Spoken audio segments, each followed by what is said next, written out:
podcast El Mundo de Dos Colores, Memorias de Bipolaridad. El día de hoy tenemos la mesa llena. Somos 6 personas dispuestas a desgranar uno de los periodos más densos, fascinantes y peligrosos de la historia humana, la Guerra Fría, un tiempo donde todos contuvimos el aliento. Chicos, ¿cómo están? Con muchas ganas de poner orden a las fechas. La Guerra Fría no es solo después de la Segunda Guerra, tiene muchos matices. Y muchas historias de gente como una atrapada entre dos gigantes. Exacto, para empezar Sol, danos el contexto histórico rápido de dónde venimos. Venimos de la devastación absoluta de 1945. La Segunda Guerra Mundial termina, el nazismo es derrotado, pero el matrimonio de conveniencia entre Estados Unidos y la Unión Soviética se rompe inmediatamente. Europa está en ruinas y dividida por los ejércitos que la liberaron. Hay un vacío de poder que dos nuevas superpotencias están ansiosas por llenar. Y no solo querían llenar un vacío de poder físico, sino ideológico. Ahí está. Justo, definamos esto, Darío. ¿Cuáles son las características principales del conflicto? La característica número uno es la bipolaridad ideológica. El mundo se parte en dos bloques antagónicos. Por un lado, el bloque occidental, liderado por Estados Unidos, defendiendo el capitalismo, economía de mercado, y la democracia liberal.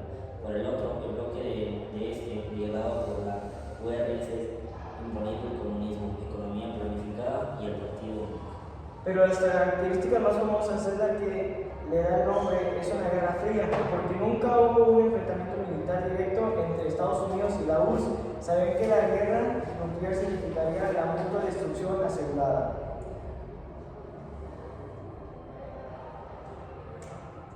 Sin embargo, fue muy caliente para el resto del mundo a través de la propaganda, el espionaje, la carrera espacial y sobre todo las guerras subsidiarias.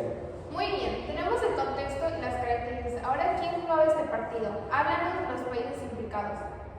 Fue una red de alianza global. Por el bloque occidental tenemos que la OTAN, que es la Organización del Tratado del Atlántico Norte, formada en 1949, países clave de Estados Unidos, Reino Unido, Francia, Canadá y más tarde Alemania Occidental. Por el bloque del este, respondiendo a la OTAN, se crea el Impacto de Varsovia en 1955, países clave la URSS, Polonia, Alemania Oriental, Checoslovaquia y Hungría y Rumania. No olvidemos a China, al principio aliada soviética, pero luego tuvo su propia ruptura y se convirtió en un tercer actor complejo. Y existieron movimientos de países no alineados como India o Yugoslavia, que intentaban no ser peones de nadie, aunque sea que era difícil. Bueno, ahora vamos a ver los eventos y claves de resultado.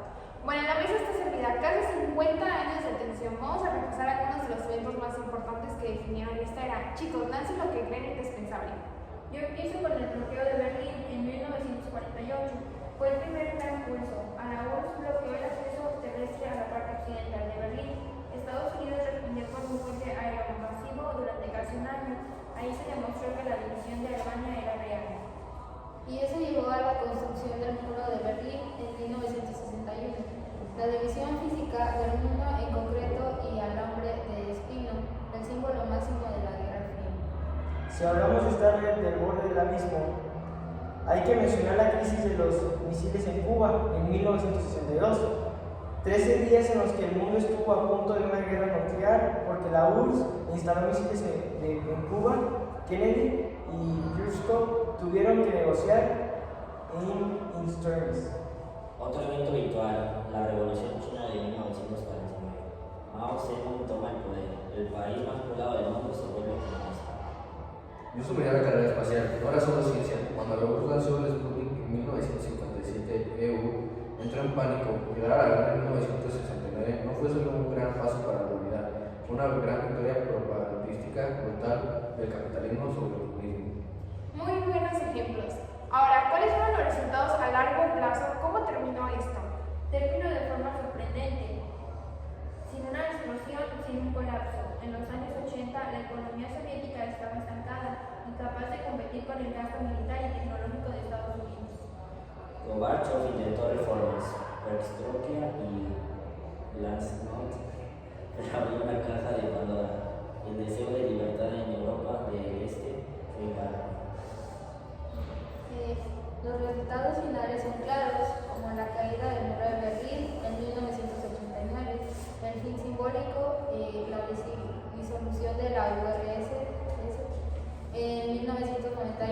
el fin político, el bloque de este desaparece. Hegemonía de Estados Unidos, el mundo pasa de bipolar a unipolar, al menos por un tiempo.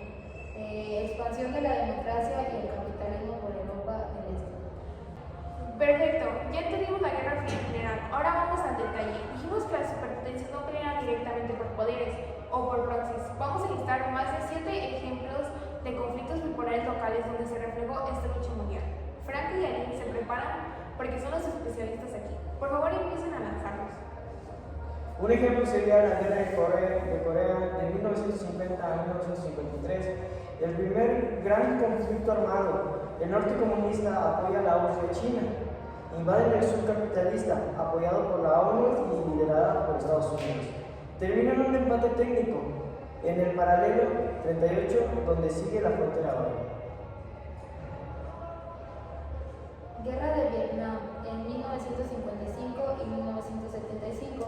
Quizás el desastre famoso de Estados Unidos, el viejo comunista guerrillero logra derrotar al ejército más poderoso del mundo, que apoyaba a ser autoritario por anticomunista, una unificación comunista del país. Guerra Civil Griega, de 1946 a 1949. De hecho, fue uno de los primeros detonantes monárquicos apoyados por Reino Unido y Estados Unidos contra comunistas, apoyados por Yugoslavia y la URSS. Ganaron los monárquicos, asegurando que Grecia no cayera tras el telón de acero. Invasión soviética de Afganistán entre 1979 y 1989. El Vietnam de la URSS. La URSS invade para apoyar el gobierno comunista débil. Estados Unidos, a través de la CIA, financia armas y a los rebeldes islámicos militines. La URSS se retira desangrada y esto acelera su colapso. También la Guerra Civil de Angola, de 1975 a 2002. Un caos postcolonial. Tras independizaje de Portugal, 3 fracciones luchan. El MPLA, comunista apoyados por la URSS y tropas cubanas, contra UNITA y FNLA, apoyados por Estados Unidos y Sudáfrica. África se convirtió en un torneo de ajedrez ideológico. El siguiente tenemos la revolución sandinista y la contra en Nicaragua, en los años 80. Los sandinistas izquierdistas toman el poder de Estados Unidos, bajo Reagan financian ilegalmente a la contra, guerrilla antisandinista, para desestabilizar el gobierno. Refleja la obsesión de Estados Unidos por eliminar cualquier rastro de socialismo en América Latina. También está la crisis de Suez en 1956. Complejo Egipto nacionaliza el canal, Reino Unido, Francia e Israel invaden. Lo interesante, tanto Estados Unidos como la URSS presiona a los invasores para que se retiren. Demostró que las viejas potencias coloniales, Reino Unido y Francia, ya no mandaban los dos nuevos gigantes.